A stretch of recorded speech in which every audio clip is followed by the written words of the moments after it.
back to the channel. So today in this video we are going to talk about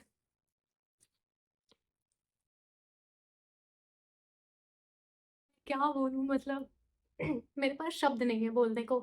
her review में मेरे पास कुछ ना कुछ होता है बोलने को, बट इस बुक के बारे में, इसकी स्टोरी के बारे में, इसके प्लॉट के बारे में मतलब मुझे लग रहा है मैं बता भी क्यों रही हूँ। पर मैं नहीं चाहती कि मेरी वाली गलती आप लोग करें, इसलिए बता रही हूँ। इस बुक के सबसे पहले प्लॉट पे जाते हैं कि प्लॉट क्या है, इस बुक की समरी क्या है।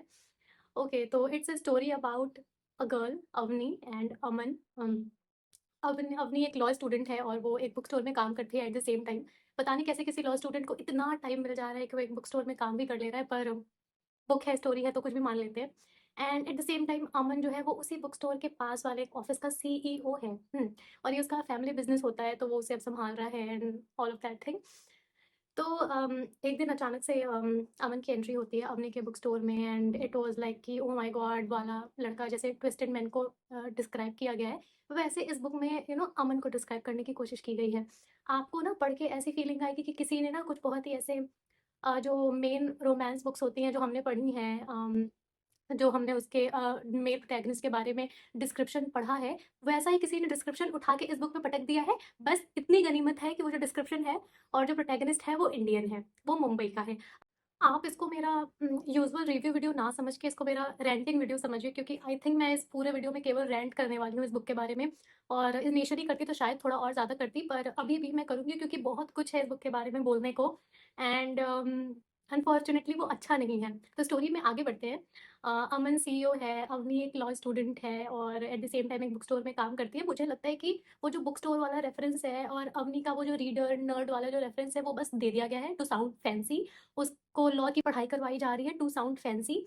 और मतलब आप जब स्टोरी पढ़ते हैं तो वो बस एक लॉ स्टूडेंट है और क्या कर रही है उसके बाद वो लॉ में, उसका लॉ का जो क्या-क्या मतलब प्रॉब्लम्स है, उसकी पढ़ाई में क्या चीज़ें चलेंगी, कुछ भी नहीं। मतलब इससे मेरा कहने का ये मतलब है कि जो कैरेक्टर डेवलपमेंट है बुक में, वो तो है ही नहीं। मतलब स्टोरी शुरू हुई, खत्म हो गई, सब कुछ इतना क्यूट, सब कुछ इतना क्लिंजी, मतलब इतना क्यूट कि मतलब ज़रूरत ही नहीं थी। आप सोचेंगे कि मतलब too good to be true, too good to be true Aman है। येस, क्योंकि अमन बहुत ही ज़्यादा अच्छा है, इतना ज़्यादा अच्छा कि अवनी को यकीन ही नहीं हो रहा है। अवनी को इसी बात से इश्यू हो रहा है कि वो बहुत ज़्यादा अच्छा है ना? और ऑनेस्टली मैं बताऊँ तो हाँ, सच में अमन थोड़ा ज़्यादा अच्छा है, इतना अच्छा तो चाहिए भी नहीं। मतलब कुछ तो फ़ॉल्ट दिखाओ यार, जिससे इंसान ट्रिगर हो, गुस्सा आए। अमन में ऐसा कोई फ्लॉ ही नहीं है। अमन हर जगह सही टाइम पे सही बात कर रहा है, सही टाइम पे सही चीज़ें कर रहा है, सही-सही जेस्चर्स कर रहा है, सब कुछ कर रहा है। तो ये सही भी है, एट द सेम टाइम गलत भी है। ये it's like too fake to be true, honestly. Story आगे बढ़ती है और 1 ही 2 मीटिंग्स में, 1 ही 2 हफ्ते में अमन को सच्चा वाला प्यार हो जाता है एंड ही वाज़ लाइक कि yes she is the one, और वो अवनी को प्रपोज़ कर देता है। एंड अवनी वाज़ लाइक कि यार मैं कैसे हाँ बोलूँ? मैं कैसे मतलब रिलेशनशिप में आऊँगी तो बहुत ही ज़्यादा अच्छा है। कोई कोई रेड फ्लैग होता, कोई एकदम टॉक्सिक होता तो ना मैं आती। तो अवनी कुछ टाइम तक एकदम अमन को ऐसे घोस्ट कर देती है कि अरे ये क्या बोल दिया? ये क्यों प्रपोज़ कर दिया? मैं तो रहती तुम्हारे साथ में, मैं तुम्हें बेफालतू के हिंट्स देती, मैं अच्छी बनती, ये करती, वो करती, पर तुम्हें प्रपोज़ नहीं करना चाहिए था क्योंकि तुम बहुत ही ज़्यादा अच्छे हो। तो ये सब बोल के, मतलब ये सब बोल के थी, मतलब अवनी वहाँ से सीधा ऐसे उठ के भाग जाती है, घोस्ट कर देती है। एंड अमन वाज़ लाइक कि ये क्या हुआ? तो फिर बाद में ये सब चीज़ें सॉर्टेड होती हैं कि नहीं, मुझे थोड़ा टाइम चाहिए, सब चीज़ें स्लो होनी चाहिए, ये वो, और बहुत ज़्यादा मतलब नौटंकी होने के बाद वो लोग आ जाते हैं ऐसे रिलेशनशिप में, they become a couple. Relationship आगे बढ़ता है एंड मतलब अवनी इतना ज़्यादा इन्वॉल्व हो चुकी है कि वो एक लॉ स्टूडेंट है और वो हमेशा से टॉपर रही है। एकेडमिक्स उसका बहुत अच्छा रहा है, बट वो फेल हो जाती है। 3 सब्जेक्ट्स में फेल हो जाती है after coming into a relationship. इतना कोई कैसे डम हो सकता है यार कि मतलब एकदम पढ़ाई पे ध्यान ही नहीं है, और तुम एक लॉ स्टूडेंट हो, ऑफ कोर्स कि तुम सीरियस रही होगी पढ़ाई में, तभी तुम एक लॉ स्टूडेंट हो और उसके बाद तुम फेल हो गई। अरे! ऐसा नहीं है कि रिलेशनशिप में आना एक बहुत ही ऐसे माइलस्टोन है या कोई आता नहीं है और फिर वो पढ़ाई पे ध्यान नहीं देता है या वो अपने करियर पे फोकस नहीं करता, या चलो थोड़ी बहुत चीज़ें डिसबैलेंस होती है, बट इंसान फेल नहीं हो जाता। ओके, अगर अवनी को एक लॉ स्टूडेंट दिखा के फैंसी साउंड कराना ही था तो यार उसे टॉप ही करवा ही देते, या एटलीस्ट उसको थोड़ा पढ़ाई में ठीक करवा देते। फेल करा दिया। एंड फेल वाला part was not shocking at all. जिस तरीके से अवनी उस ट्रॉमा को ओवरकम ओवरकम करती है बस 3 ही 4 लाइन में, मतलब मैं होती और अगर मेरा एक सब्जेक्ट में बैक लग जाए, मैं महीनों रोऊँगी और मुझे ऐसा लगेगा कि ये कैसे हो गया? मुझसे ये कैसे हो गया? एंड अवनी 3 सब्जेक्ट में फेल हो गई है एंड 2 पेजेज़ के बाद अवनी रिकवर, 2 पेजेज़ भी नहीं यार, मतलब जस्ट नेक्स्ट पैराग्राफ में वो रिकवर हो गई है अपने फेल वाले ट्रॉमा से। एंड अमन वाज़ लाइक कि बेबी मैं तुम्हारे लिए एक अच्छा-सा ट्यूटर लगा दूँगा। अरे यार! मेरा तो जब जो फर्स्ट इंप्रेशन था इस बुक को पढ़ के, वो बिल्कुल ऐसा था कि जैसे ज़बरदस्ती का सब कुछ क्यूट बनाने की कोशिश की गई है। ऑनेस्टली मतलब वो क्यूटनेस, वो सारी चीज़ें इतनी फ़ोर्स्ड लग रही थी इस बुक में, इतना ज़्यादा फ़ोर्स्ड, ऐसा लग रहा है कि किसी ने ज़बरदस्ती का हम पे इम्पोज़ कर दिया कि नहीं तुम्हें क्यूट फ़ील होना चाहिए ये पढ़ के, है ना? और स्टार्टिंग के मतलब कुछ कुछ फर्स्ट फ्यू चैप्टर्स तो ऐसे हैं कि ऐसा लगता है कि किसी ने इंस्टाग्राम की सारी बुकिश रील्स देखी हैं और उसको ऐसे कंपाइल करके एक स्टोरी में पुट कर दिया है। अगर आप प्राजक्ता कोहली के फ़ैन हैं और उनको आप बहुत ऐसे फ़ॉलो करते हैं, तो आपको ये जो अवनी का कैरेक्टर है, वो बिल्कुल ऐसे सिमिलर लगेगा, क्योंकि अवनी की जो पर्सनैलिटी है, वो बिल्कुल ऐसे रिफ्लेक्ट कर रही है प्राजक्ता कोहली की पर्सनैलिटी को। एक चीज़ और कि अवनी जिस तरीके से ड्रेस कर रही है, जो चिकनकारी कुर्ता का उसमें रेफ़रेंस है, जो झुमकों का रेफ़रेंस है, आपको वो सब पढ़ के ना एग्ज़ैक्टली ऐसे प्राजक्ता कोहली आएगी दिमाग में। के बहुत बड़े फ़ैन हैं, तो आपको अवनी का कैरेक्टर बहुत पसंद भी आएगा इस वज़ह से, क्योंकि अवनी का जो थोड़ा बहुत ह्यूमर है, वो अच्छा है। ह्यूमर थोड़ा बहुत, जैसे कि लड़कियाँ जो चीज़ें सोचती हैं, प्रोसेस करती हैं, वो सब ठीक है, और बस वही सब ठीक है। आई होप कि मैं इस बुक के बारे में या कुछ और इस बुक के बारे में अच्छा बोल पाती। मैंने बहुत कोशिश की थी कि इस बुक में मुझे कुछ अच्छा मिल जाए, मैं कुछ अच्छा ढूँढ दूँ, क्योंकि बहुत ऐसा रेयर होता है कि मुझे कोई बुक इतनी बुरी लगी हो, इतनी खराब लगी हो कि मैं ऐसे हेट वाले लेवल पे चली जाऊँ। मैं कभी किसी बुक को ऐसे हेट नहीं करती या मतलब बहुत बुरा नहीं बोलती। मेरे पास स्टिल कुछ पॉइंट्स होते हैं उसके उसकी अच्छाई बताने के लिए कि इसमें अच्छा क्या है, बट हॉनेस्टली गाइज़ मैं दंग रह गई कि मुझे सच में अपने आप को फ़ोर्सफुली इस बुक को खत्म करवाना पड़ा है कि नहीं पढ़ लो, एंड में देख लो क्या होता है। काश एंड में कुछ अच्छा हो जाएगा। मैं बस ये होप करके पढ़ी थी कि आई थिंक थोड़ा-सा इसका जो क्लाइमेक्स है वो अच्छा हो जाएगा, बट गाइज़ स्टार्टिंग तो मतलब अगर अनडाइजेस्टेबल थी, तो एंडिंग से तो आप कॉन्स्टिपेटेड हो जाएँगे। स्टोरी में आगे बढ़ते हैं, तो अपनी अमन को अपने सारे जितने भी उसके फ्रेंड्स हैं उनसे इंट्रोड्यूस कराती है, और सबका ऐसे बहुत ही अच्छा सा ऐसे कंपेनियन बैठ जाता है। अवनी अमन को अपने ऐसे दादी के घर भी ले जाती है, क्योंकि अवनी के पेरेंट्स नहीं होते, वो डाइवोर्स्ड होते हैं। ओके। तो all of a sudden Avani को लगता है कि यार मैं अपनी अपनी लाइफ में इसको इतना ज़्यादा इन्वॉल्व कर रही हूँ, और ये तो मुझे अपने फ्रेंड से ही नहीं मिलाता है, किसी से मिलाता ही नहीं है। क्या ये मुझे ऐसे सबके सामने एक्सेप्ट नहीं करना चाहता, दिस एंड दैट। तो अवनी एक दिन बोलती है कि मुझे भी तुम्हारे फ्रेंड से मिलना है, तो अमन अवनी के लिए एक पार्टी थ्रो करता है अपने घर पे, एंड बहुत सारे लोग वहाँ पे उसके फ्रेंड्स हैं, एवरीवन आते हैं उसकी पार्टी में। तो वहाँ पे उतनी सारी चीज़ें होती हैं, एंड आपको लग रहा होगा कि मैं यहाँ पे आपको कुछ ऐसे प्लॉट ट्विस्ट बताऊँगी, नहीं, कुछ भी प्लॉट ट्विस्ट नहीं है यहाँ पे। सिंपली पार्टी होती है, पार्टी खत्म होती है, दोनों अपने घर जाते हैं, ऐसा होता है। अमन के पेरेंट्स की एनिवर्सरी होती है, तो और अमन ऐसे उत्तराखंड से बिलॉन्ग करते हैं, उसके पेरेंट्स उत्तराखंड में होते हैं। तो अमन अम्मी से पूछता है कि क्या तुम मेरे पेरेंट्स की एनिवर्सरी में चलने में कंफर्टेबल हो? वो मान जाती है इवेंचुअली, और दोनों उस पार्टी में जाते हैं और वहाँ पे वो रहते हैं। और मैं आपको ना एक और कैरेक्टर के बारे में बताऊँगी इस बुक के, व्हिच इज़ अमन्स ब्रदर गगन। इसका कैरेक्टर मैं थोड़ा अलग से एक्सप्लेन करूँगी आपको, क्योंकि यही कैरेक्टर है जो थोड़ा डिफरेंट है एंटायर कैरेक्टर से। तो इसके बारे में अलग से बात करती हूँ, पर पहले आते हैं इनकी एनिवर्सरी पे, अमन के पेरेंट्स की एनिवर्सरी पे। तो अमन के पेरेंट्स की एनिवर्सरी होती है और अवनी आती है, सब कुछ ऐसे सही चल रहा होता है, और अमन का भाई उसी टाइम आके ऐसे अवनी को बहुत ही ज़्यादा ऐसे पूछने-वूछने लगता है कि तुम कहाँ से हो? तुम्हारे पेरेंट्स, मतलब उससे पर्सनल क्वेश्चन्स पूछने लगता है, वो क्वेश्चन जो शायद कभी अमन ने भी नहीं पूछे थे, वो उससे वो क्वेश्चन्स पूछने लगता है। और शुरुआत से गगन और अवनी की फर्स्ट मीटिंग भी बहुत ही ज़्यादा अनकम्फर्टेबल सी थी। जब अमन ने अवनी के लिए अपने घर पे पार्टी थ्रो करी थी, वहाँ पे गगन सबसे पहली बार आया था, और वहाँ पे उन दोनों की पहली ही मीटिंग बहुत ही ज़्यादा ऐसे ऑकवर्ड थी। अवनी को लगा था कि यार ये गगन कुछ तो मतलब वियर्ड है, या मुझे पसंद नहीं करता, या जो भी है। तो जब पार्टी में दोनों दोबारा मिलते हैं अमन के उत्तराखंड वाले घर में, घर छोड़िए वो रायचंद मेंशन की तरह उसको मेंशन किया गया है, लिटरली मतलब बुक में लिखा हुआ है कि अमन का जो घर था, अमन का जो मेंशन था, वो बिल्कुल कभी खुशी कभी गम वाले रायचंद मेंशन से भी ज़्यादा ग्रैंड था। पीस। ओके। तो वहाँ तक की चीज़ें होती हैं। उसके बाद क्या होता है कि मतलब गगन अवनी से कुछ पर्सनल क्वेश्चन्स पूछने लगता है, और अमन को ऐसे गुस्सा आ जाती है कि इसे क्या इतनी चुल हो रही है अवनी की पर्सनल लाइफ में, मैंने कभी नहीं पूछा, तुम क्यों पूछ रहे हो? तो फिर अमन गगन को एक साइड ले जाता है और कहते हैं कि क्या भाई क्या प्रॉब्लम है, तुम इतना क्यों हो रहे हो? तो गगन अमन को रियलिटी चेक देता है कि भाई तुम जिसको डेट कर रहे हो, जो तुम्हारी गर्लफ्रेंड है, तुमको उसके बारे में कुछ पता भी है कि उसके पेरेंट्स कौन हैं, क्या करते थे, और अब साथ क्यों नहीं है, या अवनी कभी तुमको अपनी पर्सनल लाइफ में क्यों नहीं इन्वेट करने देती है, तुमको उसके बारे में कितना पता है जितना उसके फ्रेंड्स को पता है? उसके फ्रेंड्स को तुमसे ज़्यादा पता है उसकी पर्सनल लाइफ के बारे में। मतलब वो बहुत सारी चीज़ें अमन को बोलता है कि भाई तुमको ये पता है, वो पता है, तुम्हें कुछ भी नहीं पता है, तुमको अवनी में अपना शी इज़ द वन दिखने लग गया। तो अमन को भी थोड़ा लगता है कि हाँ यार, मतलब मैं तो इसको सब बताता हूँ, ये तो मुझे कुछ भी नहीं बताती। तो ऐसे अमन को अचानक से ऐसे लगता है कि कुछ ऐसा, मतलब उसको बुरा लगता है, और लेकिन वो गगन के सामने तो एक्सेप्ट नहीं कर सकता कि नहीं नहीं यार, मैंने तो पूछा ही नहीं कभी। तो उसको ऐसे बहुत शौक लगता है, तो वो वापस आता है, तो अपनी पे ऐसे ऐसे अनलीश हो जाता है एकदम कि तुमने मुझे कभी कुछ बताया नहीं, कभी मुझ पे इतना इनफ ट्रस्ट नहीं किया, तुम सब कुछ अपने दोस्तों को बताने पहुंच जाती हो, मुझे कभी कुछ नहीं बताया, ये वो। तो अभी को ऐसे बहुत बुरा लगता है। वो बोलता है, मतलब अमन बोलता है कि कभी तुमने मुझे अपने पेरेंट्स के बारे में नहीं बताया, मैंने तुम्हें टाइम दिया, मैंने सोचा कि ठीक है तुम अपना टाइम लेके आराम से बताओगी, पर तुमने कभी बताया नहीं। तो अवनी मतलब अवनी इस बात पे ऐसे कि एकदम ऐसे वो रोने लगती है, एंड शी वाज़ लाइक कि Aman you know what, my parents are dead. ठीक है, वो ऐसे बोलती है। वो माय पेरेंट्स आर डेड बोल के उसके सिर पे ये बम फोड़ के कि माय पेरेंट्स आर डेड, इतने टाइम से मैंने तुम्हें अपनी लाइफ के बारे में कुछ नहीं बताया, लेकिन अब जब तुम ये सारी बातें ना जानने पे एक डील क्रिएट करोगे तो मैं तुम पे ऐसे बम की तरह फोड़ दूंगी, ये लो, और मैं विक्टिम बन गई, ठीक है, अब चलो मुझे पैम्पर करो, मुझे मनाओ। यार, अगर तुम्हें इतना ही ट्रॉमा है अपनी लाइफ में, ऑब्वियसली सबको होता है, अपनी अपनी पर्सनल चीज़ों से सबको ट्रॉमा होता है, but when you are committing to someone, when you are committing to someone and you are somebody's girlfriend, है ना, तुमको एटलीस्ट उस पे इतना ट्रस्ट बिल्ड करना चाहिए। अगर वो इंसान सामने वाला तुमसे अपने लाइफ के हर चैप्टर से शेयर कर रहा है, अपने अप्स एंड डाउन शेयर कर रहा है, तो अपनी फैमिली से मिला रहा है, तो एटलीस्ट उसको भी तो ये सेंस ऑफ मतलब लव आने दो ना यार, कि मतलब वो भी तुम्हारे लाइफ का उतना ही हिस्सा है जितनी तुम हो। और जब उसने आज अचानक से कंप्लेन करी तो तुम्हें बुरा लग रहा है और तुम उस पे ऐसे बॉम्ब फोड़ रही हो कि अरे अगर इतना ही था तो कभी शांति से बैठती। अमन की भी गलती कि कभी उसने शांति से बैठ के पूछा नहीं, है उसको कुछ ज़्यादा टाइम देने लग गया। बट स्टिल ये जो चीज़ें इतनी ड्रामेटिक हुई ना, उतनी ड्रामेटिक की ज़रूरत थी नहीं, बहुत ही शांति से ये चीज़ हैंडल होती है। अगर अमनी को ट्रॉमा था तो सिंपली बोलती कि मुझे बहुत सारी चीज़ों का ट्रॉमा है और मैं नहीं शेयर कर सकती, मैं नहीं बता सकती। बट अमन जिस तरीके से आया और अमनी पे ऐसे एकदम भड़क गया और अमनी भी एकदम ऐसे उस चीज़ को विक्टिमाइज़ करने लग गई, वो चीज़ें ठीक नहीं थी यार।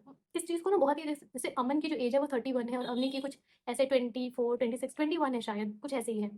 तो इस चीज़ को ना बड़े ही मैच्योरली डील किया जा सकता था, बट नहीं, इसको ज़बरदस्ती का ड्रामेटिक बनाने के लिए ऐसा कर दिया गया। तो अब नहीं, एकदम ऐसे अमन का रिएक्शन देख के और उसके सिर पे ऐसे बम फोड़ के चली जाती है वहाँ से, ठीक है? और माय गॉड! इस पॉइंट पे जो जितना पूरा एनिवर्सरी का जो सीन ऐसे डिस्क्राइब किया गया है बुक में, उसमें तो मतलब अमन ज़बरदस्ती का अमीर है, लाइक ज़बरदस्ती का अमीर है। ऐसा लगता है ना कि अमन को ज़बरदस्ती अमीर बनाया गया है, अमीर उसको बनाने की कोशिश की जा रही है, उसको अमीर दिखाया जा रहा है, क्योंकि उसमें बुक में ऐसे डिस्क्राइब किया गया है कि जब अमनी जाती है उस टाइम ऐसे पार्टी छोड़ के अपना पूरा ऐसे सूटकेस लेके, तो चॉपर वेट कर रहा होता है। किसी ने ऐसे चॉपर को बोल दिया होता है कि अम्मी को चॉपर से छोड़ देना। यार मतलब प्राण जाए पर स्टोरी की रिचनेस ना जाए, स्टोरी में अमीरी ना जाए, ऐसा हो। प्लॉट बताते-बताते हम लोग बुक के एंड में आ चुके हैं। येस गाइस, हम लोग ऑलरेडी बुक के एंड में आ चुके हैं। आप लोग को लग रहा होगा कि ये क्या हुआ स्टोरी में? बट हम लोग बुक के एंड में आ चुके हैं और एंड में ये होता है कि अम्मी गुस्सा के वहाँ से चली जाती है एंड अमन उसको बिल्कुल कॉन्टैक्ट नहीं करता 5-6 महीने तक शायद, और फिर अम्मी कैसे लॉ वाली उसको डिग्री मिलनी रहती है। तो उस दिन उसके कॉन्वोकेशन वाले दिन वहाँ पे अमन आता है एंड अमन आता है, फिर वहाँ पे वो दोनों मिलते हैं एंड अमनी वाज़ लाइक कि तुम इतने दिन से कहाँ थे? तुम मुझे कॉल कर सकते थे। एंड अमन वाज़ लाइक कि बेबी मैं तुम्हें टाइम दे रहा था, क्योंकि इस चीज़ से तुम केवल खुद को निकाल सकती थी, केवल तुम निकाल सकती थी। तुम्हें वो टाइम, वो स्पेस चाहिए था and that's it guys. Patch up, happily ever after, story खत्म। येस, ऐसे ही स्टोरी खत्म हुई है। आप मानेंगे नहीं, मतलब मैं नहीं मान पा रही थी, आप पढ़ेंगे तो आप भी नहीं मान पाएँगे कि ये क्या हुआ। मतलब ऐसी स्टोरी की एंडिंग जैसे लग रहा था कि किसी किसी टीनेजर बच्चे की एंडिंग हुई है, मतलब जैसे किसी टीनेजर ने मतलब ऐसे कि हाँ, अरे यार सॉरी हो गया गलती, कोई बात नहीं, चलो फिर से आ जाते हैं साथ, वैसा लग रहा था बिल्कुल गाइस। सीरियसनेस नाम की तो चीज़ नहीं थी, क्यूटनेस में सीरियसनेस तो इतनी गायब हो गई इस बुक से, इतनी गायब हो गई कि ऐसा लग रहा था कि मतलब इससे इस बुक को पढ़ने से अच्छा तो मैं रीडिंग स्लम्प प्रीफर करूंगी। अवनी का जो कैरेक्टर था वो मुझे इतना ज़्यादा इरिटेट कर रहा था फॉर सम रीज़न, पता नहीं क्यों, पर मुझे अवनी बहुत ही ज़्यादा इरिटेटिंग लग रही थी। अमन तो मतलब too good to be true था, वो तो बहुत ही ज़्यादा फेक था, चलो समझ में आता है। मतलब मैं बता रही हूँ जितना अच्छा अमन था ना, उतना तो लड़कियों को चाहिए भी नहीं। इतना ग्रीन फ्लैग तो लड़कियों को चाहिए नहीं, ट्रस्ट मी, नहीं चाहिए। क्योंकि इतना अच्छा मतलब जैसे मतलब यकीन ही ना कर पाना यार, थोड़ा मतलब थोड़ा उसको रेड फ्लैग रहना चाहिए, ओके। तो अमन तो चलो, अमन की तो मैं बात ही नहीं कर रही हूँ, मैं अमन के बारे में क्या बोलूँ, मतलब जो जिस कैरेक्टर में से रियलिटी का ऐसे आ रही नहीं है, मैं उसके बारे में बात ही नहीं कर सकती। पर अवनी, अवनी को थोड़ा-सा ऐसे रियलिटी के क्लोज़ लाया गया, फिर ऐसे दूर भगा दिया गया, वैसा। अवनी बुक स्टोर में काम करती है, सुबह-सुबह बुक स्टोर में काम करके अपने लॉ के कॉलेज चली जाती है। ऐसा कौन-सा इंसान होगा जो इतना मल्टीटास्कर है, और ऐसा कौन-सा कॉलेज होगा जो बस दुकान के बगल में ही है, कि तुमने दुकान की शिफ्ट खत्म की और फट से तुम अपने लॉ कॉलेज चली गई। और जिस हिसाब से इस बुक में मुंबई के ट्रैफिक की रेंटिंग की गई है, और जिस हिसाब से अवनी को बुक स्टोर में पहले सुबह-सुबह भेजा जा रहा है, फिर उसके बाद उसके लॉ कॉलेज भेजा जा रहा है, कैसे? तुम्हें दिक्कत नहीं हो रही है रोज़-रोज़? और कौन-सी क्लास है जो दोपहर में चल रही है, शाम में चल रही है? मैंने नहीं देखी ऐसी कोई क्लास। ऐसी कौन-सी डबल शिफ्ट में सेकंड शिफ्ट में क्लासेस चल रही हैं। मतलब अगर चलो ठीक है, ये सब मान लेते हैं, सब मान लेते हैं। तुम बुक स्टोर में काम कर रही हो अभी, और अमन जो कि बहुत ही ज़्यादा बिलियनियर है, तुम्हें गिफ्ट नहीं दे पाया बुक की, मतलब तुम्हें कोई हार्ड कवर नहीं गिफ्ट कर पाया, कोई क्लासिक एडिशन नहीं गिफ्ट कर पाया। अमन के लिए तो पक्का कोई बड़ी बात नहीं थी, है ना? प्राइड एंड प्रेजुडिस का डीलक्स एडिशन नहीं गिफ्ट करा उसने। तुम्हें बस एक लाइब्रेरी दिखा दी कि हाँ, ये लो देख लो लाइब्रेरी। मतलब अगर तुम्हें रीडर बनाया ही है तो रीडर्स वाले सारे पर्क्स भी दिखाने चाहिए ना। तुम बुक स्टोर में बैठी हो, बुक स्टोर में बस तुम इसीलिए हो क्या? क्योंकि वहाँ अमन को एंटर करना है और सब कुछ ऐसे बुक स्टोर में ज़्यादा रोमांटिक लगने लगता है, क्योंकि हमने इंस्टाग्राम पे इतना ज़्यादा पढ़ लिया है, इतना ज़्यादा देख लिया है कि ऐसे हम बुक्स खरीदते रहेंगे और कोई ऐसे बहुत सुंदर सा हैंडसम सा इंसान आ जाएगा और वहाँ पे ऐसे लव एट फर्स्ट साइट हो जाएगा।